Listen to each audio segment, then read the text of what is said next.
Sziasztok! Hármas kapcsolatot nézzünk. Tényleg nagyon régen néztem már, nagyon régen csináltam ilyen videót, úgyhogy kezdjünk is hozzá. Lássuk, hogy hogy van ez a hármas kapcsolati párok. Ők azok, akik az én értelmezésemben együtt élnek, ők azok, akik nincsenek, vagy nem együtt töltik a mindennapjaikat, nem együtt élik az életüket, nem egy fedél alatt, és mind a két párban a középső személy az ugyanaz. Én itt most férfi személyjelölőt használok, persze behelyettesítettek nővel, ugyan szoktam néha női kirakást is csinálni, most nem fogok, úgyhogy ez lesz egy darabig, és akkor lássuk, hogy mit tudhatunk meg arról a párról, a párnak a jelenlegi helyzetéről, ahol ők együtt élnek, arról a kapcsolatról, az együtt élő pár kapcsolatáról mit tudhatunk meg, hogy van az ő kapcsolatuk, hogy van az ő kapcsolatuk.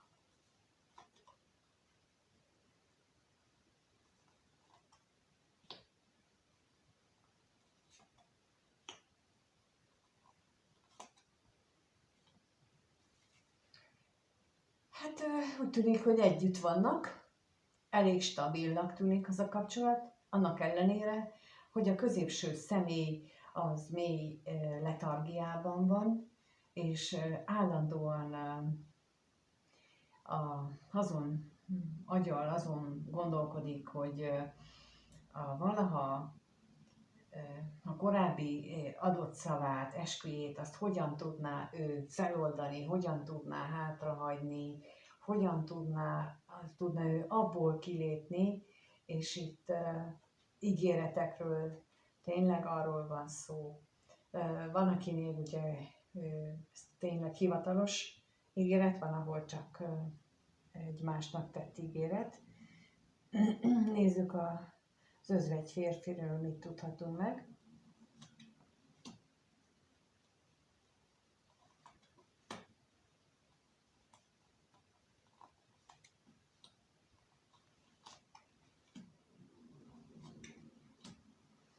Úgy látszik, hogy ennek a magányosságának, ennek a letargiájának, hát néha hangot ad, de az nagyon kellemetlen. Nagyon kellemetlen az, ahogyan ő ennek hangot ad, illetve az is lehetséges, hogy a meg nem élt vágyai, vagy attól való félelme, hogy ezek a ki nem mondott belső feszültségek, azok robbannak, ez van benne, tehát ettől van benne ez a mély letargia, magába roskadás. Nézzük akkor itt a tolvajt, hogy mi az, ami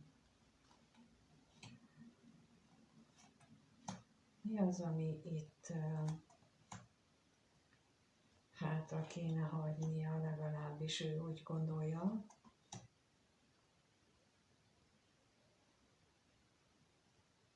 Lehetséges, hogy ő neki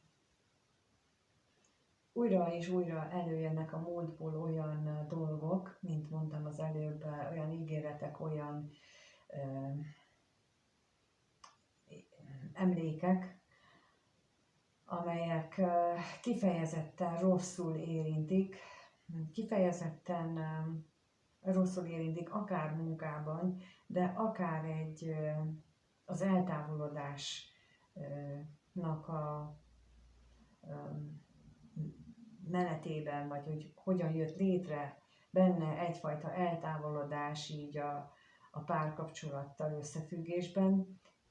Itt nem mondja azt, hogy melyik párkapcsolat, tehát itt most bármelyikre gondolhat, még nem tudjuk ugye, hogy itt kitől van eltávolodva, de ahonnan el van távolodva, ott annak a régi eseményei jutnak időről időre eszébe, és azt is szeretné, hogy azt végre már maga mögött tudja hagyni.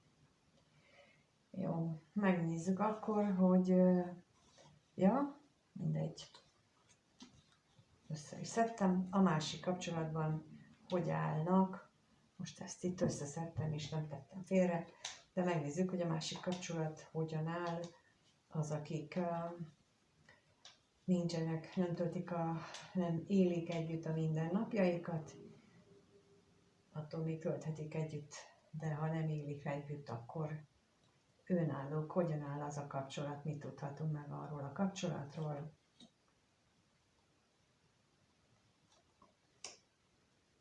Az a kapcsolat hogyan van.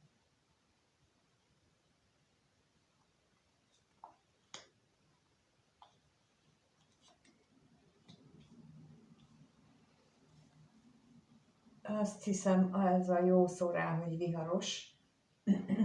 Az a kapcsolat kifejezetten viharosnak gondolom. És lehetnek ott heves szóváltásoknak mondanám, de nem ilyen veszekedés éllel, tehát nem ilyen negatív éllel, hanem hogy így heves kommunikáció van. Na, úgy értem, hogy és nem csak arra, hogy ilyen jópofizós, hanem hogy így mindketten hogy beleadják az érzelmeiket is. Na, erre gondolok, ilyen szenvedélyes, igen, ez így jó. Tehát a szenvedélyes kommunikációjuk van egymással. És akkor itt most a szerencsétlenségre kérnék, hogy ez itt mit akar.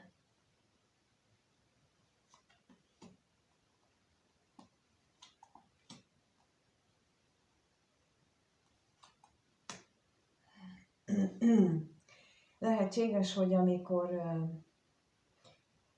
hogy ez az állapot már közöttük régóta fennáll, de olyan esetlegesek ezek a találkozásaik, ami a női felet szerintem, tehát a harmadik felet azt elszomorítja, hogy nem rendszeres, hogy túlságosan sokat kell alkalmazkodnia a középső személyhez, és ezt a harmadik fél nehezen tudja kezelni. Na és akkor most az utazásra kérnék szépen.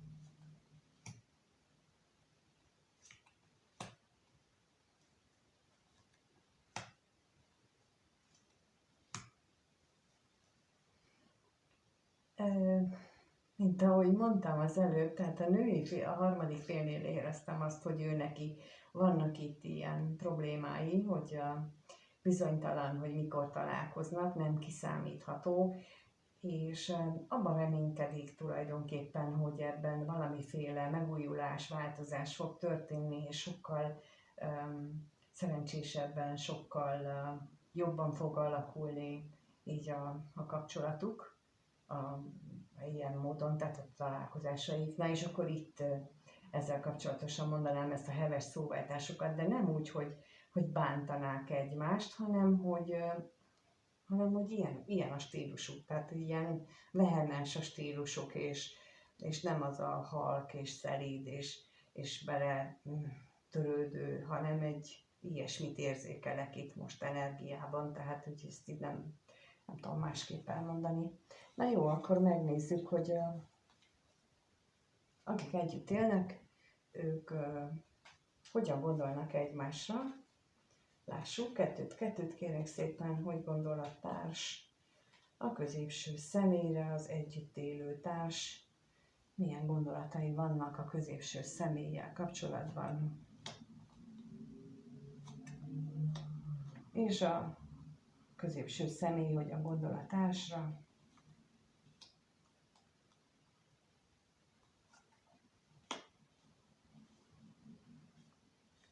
Hát a társ elég bizonytalan abban, hogy szereti-e őt még a középső személy, miközben a középső személy meg lelkibeteg a társa miatt. Tehát tényleg így elég, hát nem tudom, úgy látom, hogy itt a társ itt még nem tud semmit sem, nem érzékel. Na lássuk akkor a bíróra, mit kaphatunk itt, milyen információ jön még. Igen, és akkor a szerelemre is.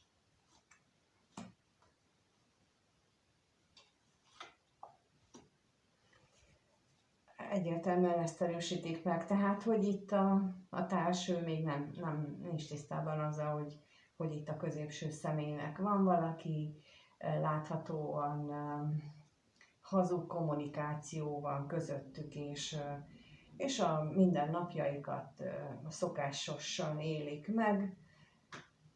Nem gondolom, hogy ez egy vadonatúj kapcsolat lehet, már úgy értem, hogy a harmadik féllel nem amiatt, hanem hogy most az jön, hogy rutinos a középső személy, bocsánat.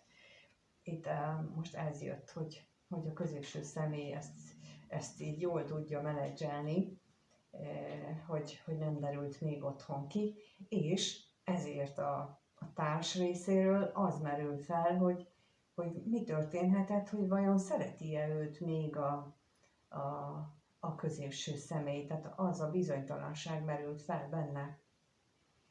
Miközben mondom, a középső személy pedig hát belebetegszik lelkileg. Na nézzük akkor a betegségre, hogy mit tudhatunk meg.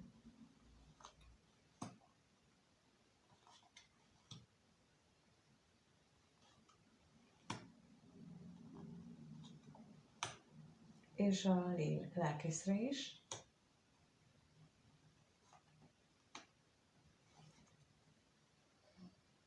Mert ugyan jól tudja menedzselni, hogy ne tudja meg a társa, viszont a saját lelkében ezt nem tudja feldolgozni. Láthatóan ez őt kétségbejti, láthatóan ez őt padlóra küldi, mármint a harmadik fél, illetve az a kapcsolat, ezt ő nem tudja így megélni.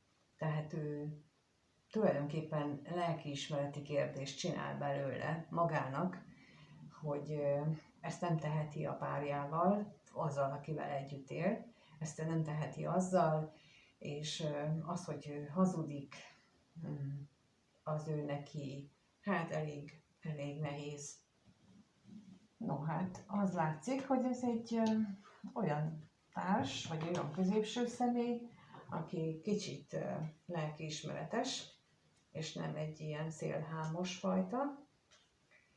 Bár nem azt érzékelem, hogy neki ez az első, vagy hát nem tudom miért, ne tudja jól menedzselni, de tudja egyelőre jól menedzselni. Vagy pedig ilyen képességei vannak, hogy jól tudja ezeket a dolgokat menedzselni, vagy már rutinja van benne. Hát már a harmadik lehetőséget úgy tudok elképzelni, hogyha mondjuk égi segítséget kap, és ők intézik ezeket a dolgokat, mert ugye ilyen is létezik, hogy támogatott például így egy harmadik személynek a bejövetele egy igen kapcsolódásnál. Például ott kifejezetten az első időkben, ott az a dinamika, hogy az első időkben úgy alakítják a föntiek a dolgokat, hogy nem lehet kikerülni a találkozást.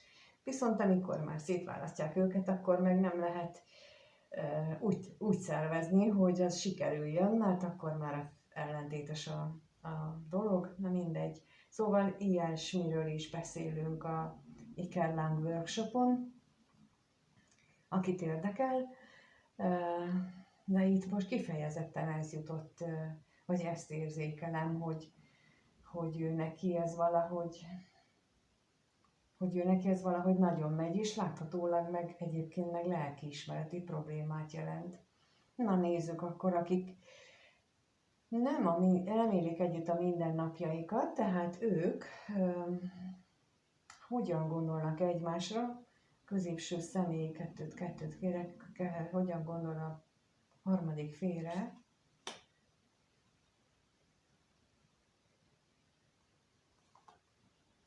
és a harmadik fél a középsőre.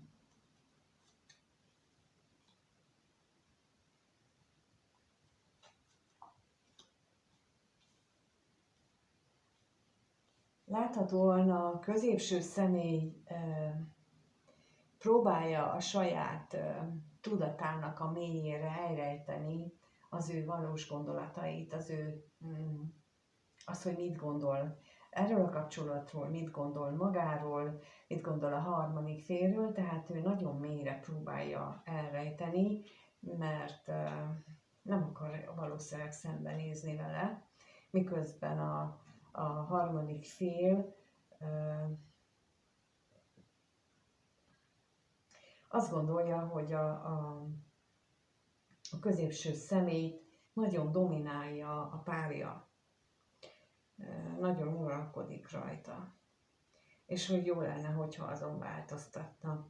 Na de megnézzük itt a tolvajt.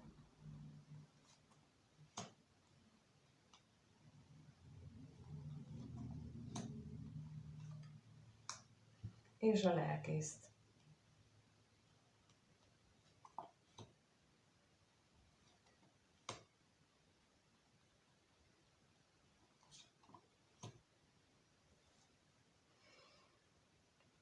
Fél ebben a kapcsolatban tulajdonképpen a középső személy, attól fél, hogy ez egy csalóka ábránd. Fél attól, hogy ez így kiderül, fél attól, hogy hová vezet ez az egész, és hogy az ő ígéreteit azt hogyan tudja betartani, és mindkét irányba tett. Tehát, hogy a másik fél felé tett ígéreteit is, meg itt is, amit mondott. Ugye látjuk, itt van neki a levél, itt a levél, tehát ő mindkét félnek mondott valamit, ígért valamit. Nem biztos, hogy ígéret volt, lehet, hogy ezt, mint ahogy szoktam mondani, hogy ő a nagy hevületben mondanak az emberek időnként dolgokat, amit akkor is ott persze, hogy komolyan gondolják, és akkor az egyik az túlságosan nagy jelentőséget tulajdonít neki, a másik viszont azt gondolja, hogy ez csak ott a hevületben mondta, és utána el is feledkezik róla, tehát nem biztos, hogy rossz indulatból, nem biztos, hogy becsapási szándékkal, de ő nem gondolja komolyan. És aki komolyan gondolja így ezeket a dolgokat, ezt úgy célszerű lenne időnként ezt így vissza újra előhozni a témát, és akkor újra beszélni róla, hogy a későbbi nagy fájdalmakat el lehessen kerülni. Na és akkor láthatjuk, hogy a harmadik fél pedig a meglévő társa való gondolatokat őrizget magában, de akkor nézzük itt az özvegyasszony mit jelent.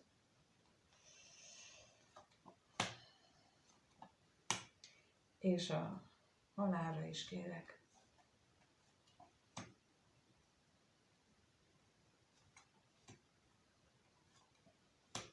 Hát, mint mondtam, itt elég az előbb látható volt az, hogy eléggé hektikus, eléggé kiszámíthatatlan, hogy mikor találkoznak ők, és örülne, vagy arra gondol, hogy ennek az oka az a társnak a vitája, a házsátossága, az ő veszekedései, de tulajdonképpen itt javaslok belegondolni, hogyha beleképzelnénk magunkat a másik, tehát a meglévő társ helyébe, ő még hogyan viselkednénk a párunkkal, főleg, hogy nem is tudunk arról, hogy neki van valaki. Tehát, hogy vannak neki jogos elvárásai, vagy megszokásai, és annak a teljesítését kérjük a társunktól, az teljesen normális tud lenni, és itt pedig a harmadik fél ezt nehezményezi, hogy a középső személy oda van elköteleződve valójában. És úgy látom, hogy tényleg oda van elköteleződve. No, megnézzük, hogy milyen érzések vannak. Na, abból majd kiderül tényleg, hogy oda van vagy ide. egyelőre gondolati szinten úgy látom, hogy sokkal inkább ott időzik, mint itt. Tehát sokkal inkább ott van benne a felelősségérzet, mint itt a harmadik fél felé. Tehát a kérdés az, hogy az együtt élő pár hogyan érez egymás iránt, kettőt kérek, a társ mit érez a középső személy iránt,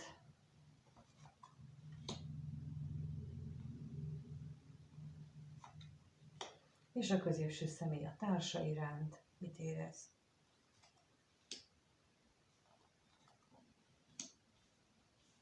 Na, hát hamis szerelmet, vagy pedig egy nagyon erőteljes szerelmet. Na hát ez majd ki fog jönni, rákérdezünk mindjárt. De a társ viszont úgy látom, hogy ő kevésbé mély, sokkal inkább felszínes az ő kapcsolódása. És akkor az örvendezésre kérnék szépen.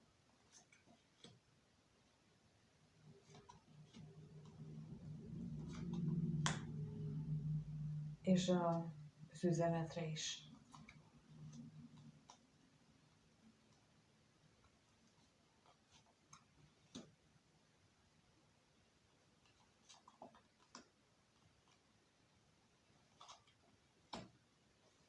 Azt hiszem, hogy nem derült még ki neki teljesen, hogy itt valami nem kerek a kapcsolatukban. Mégis vannak heves szóváltások, ami a társat hát nagyon is elszomorítja, és mint mondtam, ő neki meglehetősen felszínes ez az érzései a párja iránt, ami nem azt jelenti, hogy sosem szerette, hanem azt jelenti, hogy ez másfajta szeretet volt, ami az idő múlásával hát veszített a fényéből, mondjuk így finoman, és sokkal inkább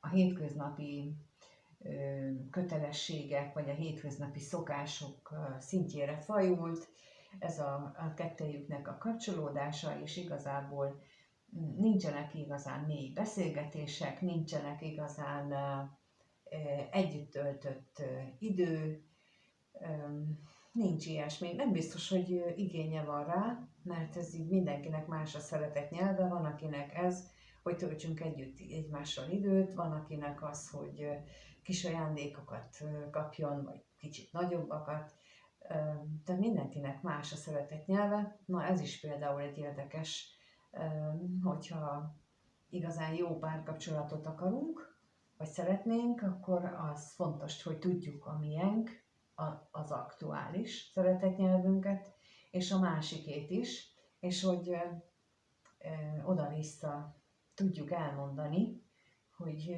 mi az, amire mi vágyunk.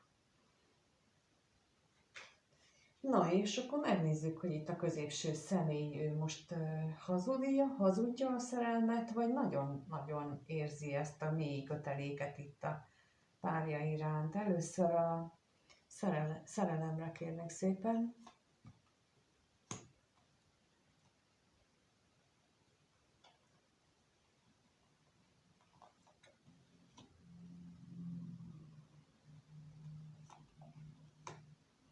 És a hamisságra is kérek.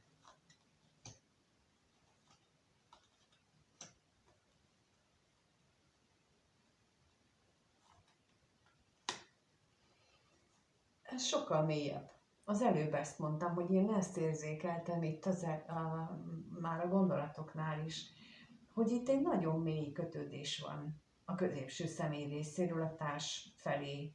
Nincs a társ részéről ugyanez, de a középső személynél igen, nem biztos, hogy ennek tudatában van.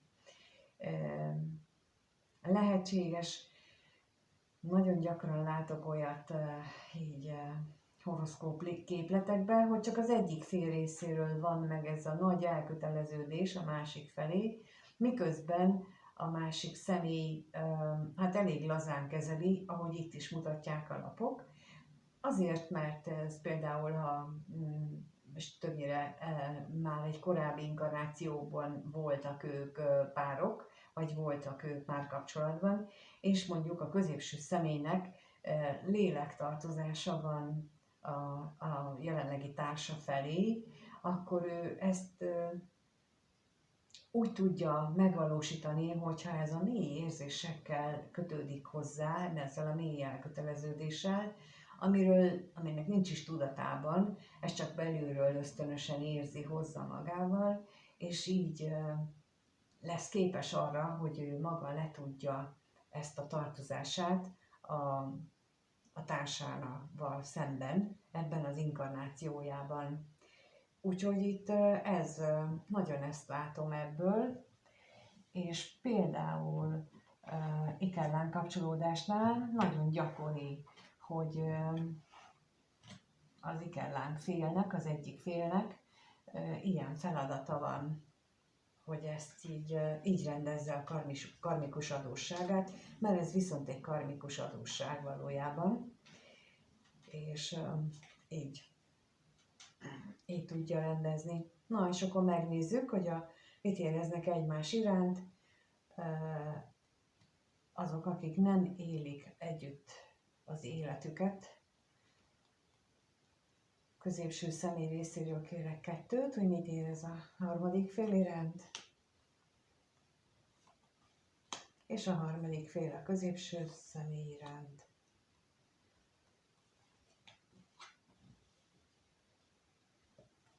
Hát a középső személy vágyat érez, mély vágyat él meg. Vágyat. A harmadik fél pedig hát elég reménytelenséget. Na de akkor itt a vágyra kérnék szépen még.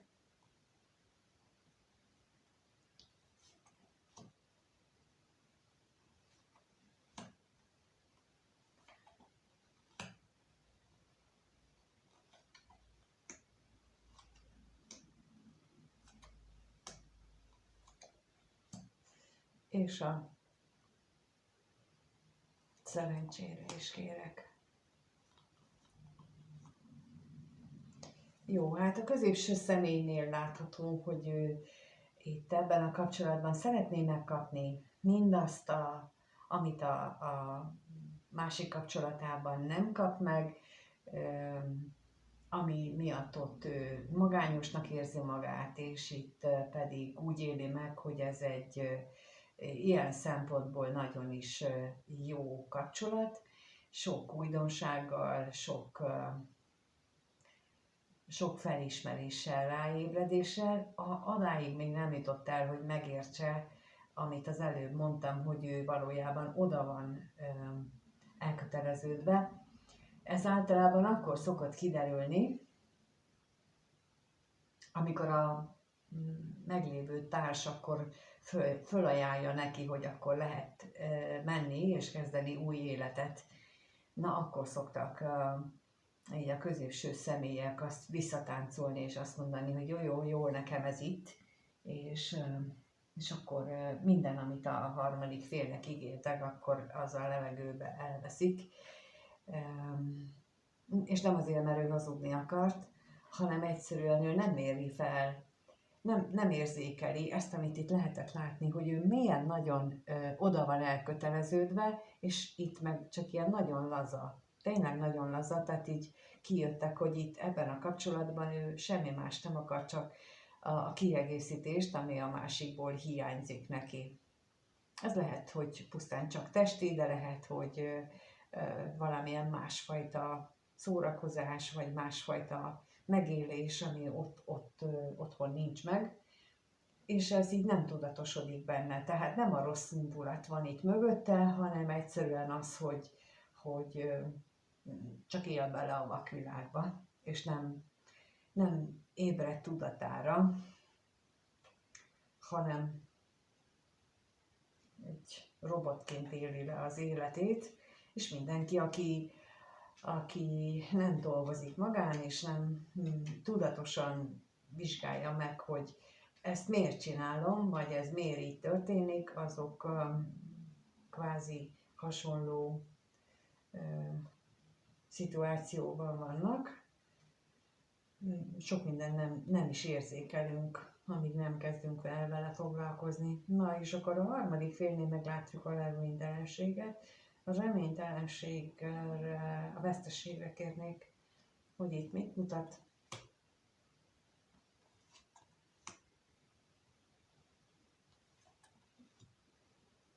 És a reményre is.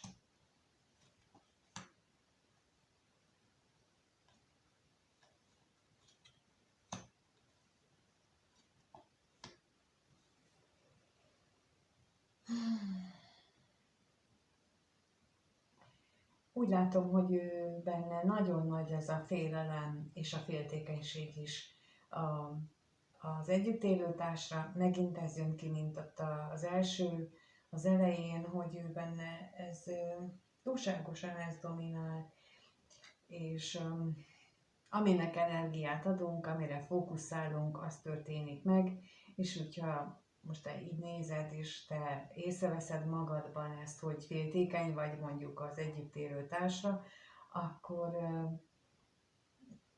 ha ezt folytatod, akkor saját magad vonzod be ennek a beteljesülését, mert hogy te annak adsz energiát, te táplálod energiával azt a gondolatrezgést, azt a variációt az élet alakulásának,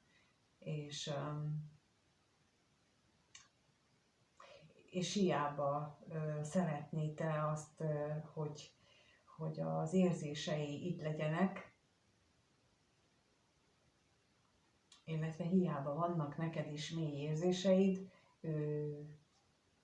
nem fogja, vagy nem viszonozza. Tehát, hogy amit az előbb elmondtam, itt a középső személy nincsen benne, itt a harmadik fél felé ez a mély érzelem. Sokkal inkább mondom, ott a meglévő kapcsolatban van ő elköteleződve, ha tudatában van ennek, ha nem. Na és akkor megnézzük, hogy hogyan alakul a két kapcsolat a következő 1-2-3 hetes időszakban. Nem tudom, hogy mikor fogok újat csinálni, úgyhogy megnézzük, hogy hogyan alakul a kapcsolat, akik együtt élnek, az ő kapcsolatuk a következő időszakban. Hogyan alakul az a kapcsolat, lássuk. Hogyan alakul?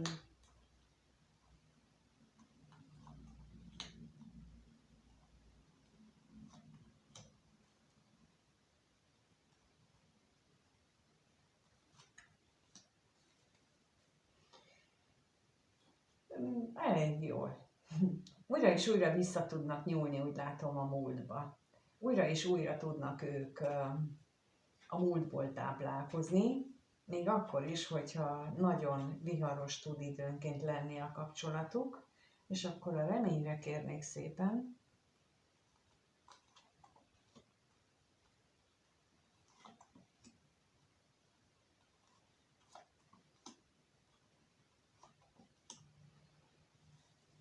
És bár nincs közöttük olyan kommunikáció, ami jó lenne, ami ideális lenne, mondjuk így, de úgy látom, hogy ők ezt valahogy így áthidalják nem tudom, érzékelik mondjuk így egymásnak a mozdulatait. Így a megszokottság, az összeszokottság már nem igényel annyi beszédet. Mondjuk lehet, hogy ezt az elején, a kapcsolatuk elején megbeszéltek dolgokat, és akkor utána már csak ilyen megszokásból, ha én ide teszem, akkor a másik onnan tudja, hogy onnan kell fölvenni. Szóval így ilyesmire gondolok. És akkor még itt a házasságra kérnék szépen, hogy arról mit tudhatunk meg.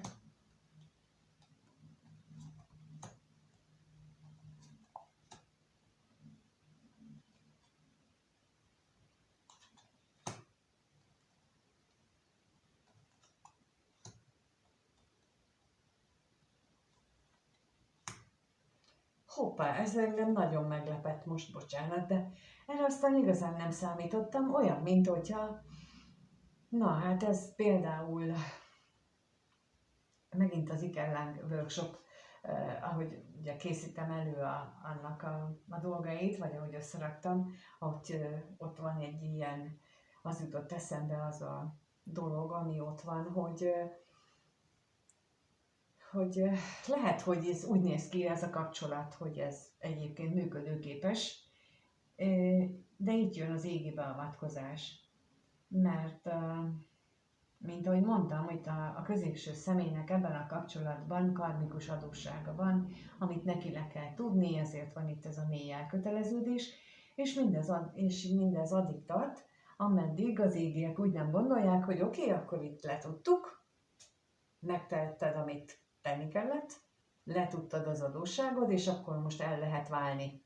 És jön a másik fordulat, és jön a másik felvonás, és leszel kedves magad mögött hagyni minden hülyeséget, ami így például, ha valaki nem talál munkát, vagy így a munkától óckodik, vagy állandóan így kibejár a kapcsolatokba, tehát hogy így nem tud egy helyben megmaradni, és most az következik így a középső személynek esetleg, hogy akkor megtanítja, hogy elkezdi tanítani az élet, hogy akkor lesz-e szíves megbecsülni azt, ahol élsz. Vagy pedig kihúzzuk a lábad alól a szőnyeget. Ez nekem egészen olyan, mint hogyha itt igen komolyra fordulnának a dolgok, és mondom, égi beavatkozás hatására. Tehát neki ezt a kibe táncolást a kapcsolatba, ezt abba kell hagyni, tehát hogy nem, el kell fogadni, hogy nem kaphatunk meg mindent egy kapcsolattól. Tehát, hogy így, vagyis, hogy nem kaphatunk meg mindent, és ha egy kapcsolatból nem kaptuk meg, akkor nem az a megoldás, hogy elmegyünk és keresünk máshol, hanem valahogyan változtatunk rajta. Legalábbis itt szerintem erre akarják őt mondjuk úgy, hogy figyelmeztetni. De érdekes. Erre tényleg nem számítottam. Na és akkor megnézzük, hogy hogyan alakul az a kapcsolat, ahol a harmadik féllel van a középső személynek kapcsolódása. Következő 1-2-3 hétben hogyan alakul az a másik kapcsolat. Lássuk.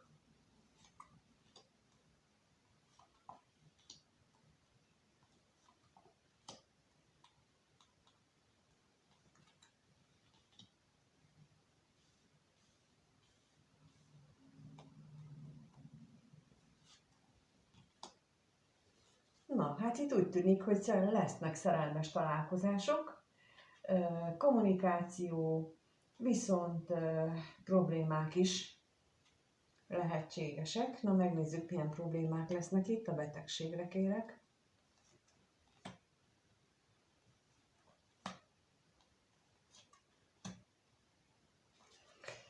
Hát, léci, harmadik fél, ne féltékenykedjél, mert itt azt látszik, hogy a problémák abból lesznek, hogyha te túlzásba esel a féltékenykedéssel, hogy mi van a házasságával, mi van az ő másik kapcsolatával. Itt inkább a szelídséget javasolnám, tehát hogy így, tehát hogyha ígér is valamit neked, hogy most, mert itt van megint a levél, ami nálam igazából az ígéret lapja, tehát hogyha ő mondott is olyat, hogy majd így meg úgy lesz együtt, azért az célszerű ilyen nagyon lájtosan, nagyon könnyedén venni, hogy hát ez csak az ő ábrándozása volt, és nem nagy jelentőséget tulajdonítani neki, mert ennek hatására tud az ember ilyen túlzott féltékenykedésbe keveredni, ami aztán tényleg megöli a kapcsolatot, hogy a másiknak ideje korán, meg hát később is. Tehát féltékenység az biztos, hogy nem segíti elő a kapcsolatot, bár vannak, akik azt hiszik, hogy a féltékenység az a ragaszkodásnak, meg a nagy szerelemnek a jele, de nem, az csak a birtoklásnak a jele. A látogatásra kérnék szépen.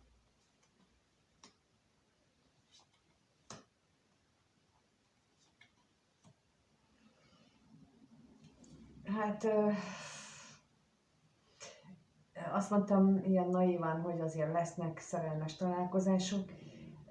elképzelhető, hogy valakinél lesznek, de azért erre én most így utólag azt mondanám, hogy nem mennék mérget rá, hogy biztosan lesznek, sokkal inkább azt gondolom, hogy lehetséges, hogy valakinél lesz ilyen találkozás.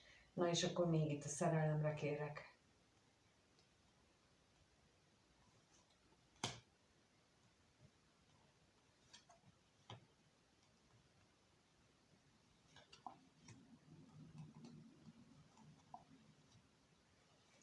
Hát a titkos remények, és itt megint az jön ki ebben a kapcsolatban, hogy tehát a másiknak mondjuk a másik vetülete, tehát a másik kapcsolatnál, ami kijött, itt ennek a másik vetülete, hogy itt a titkos remények valóságá válhatnak.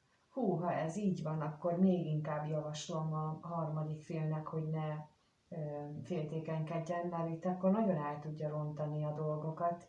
Mindenképpen célszerű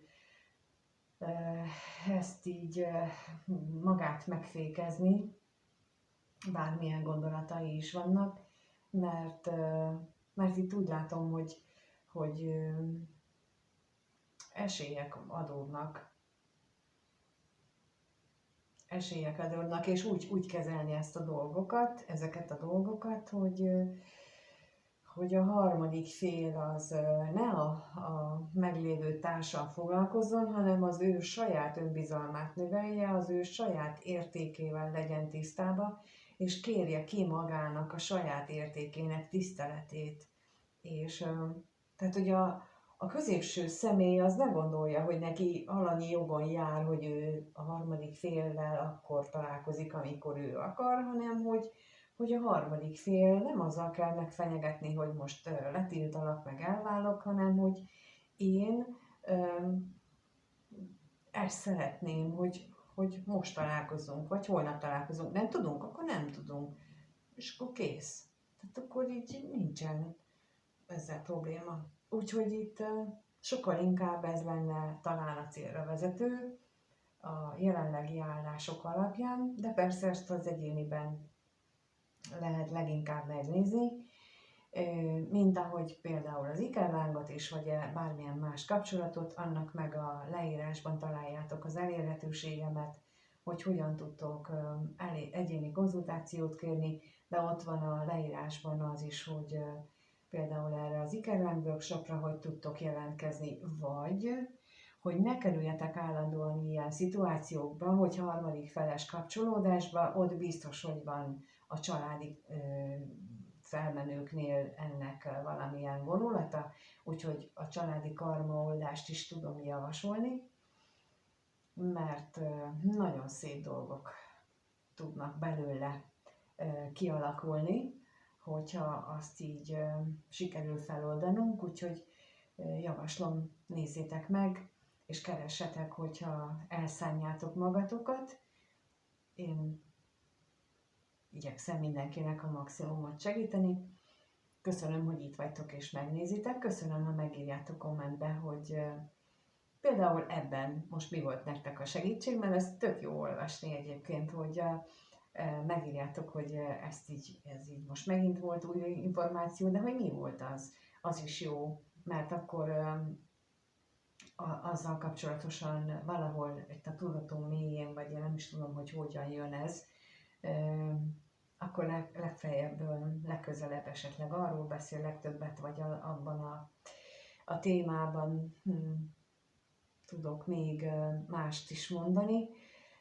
Ezért köszönöm, hogyha megírjátok a kommentben, köszönöm a lájkokat, feliratkozást és minden interakciót, amit tesztek, mert a csatornát így tudjátok támogatni, és azért igen, csak szüksége van a csatornának arra, meg többieknek is, hogy valami támpontot, segítséget kapjanak, és remélem, hogy az én nézőpontom, hogy úgy tudunk igazából boldogan kapcsolódni bárkihez, párkapcsolatban vagy akármihez, hogyha értjük a másik felet, a motivációját, az érzéseit, a gondolatait, hogyha átérezzük és megértjük, hogy ő mind megy keresztül, és akkor így jobban tudunk megélni dolgokat. No, és akkor még nem találkozunk, addig is mindenkinek minden jót kívánok, sziasztok!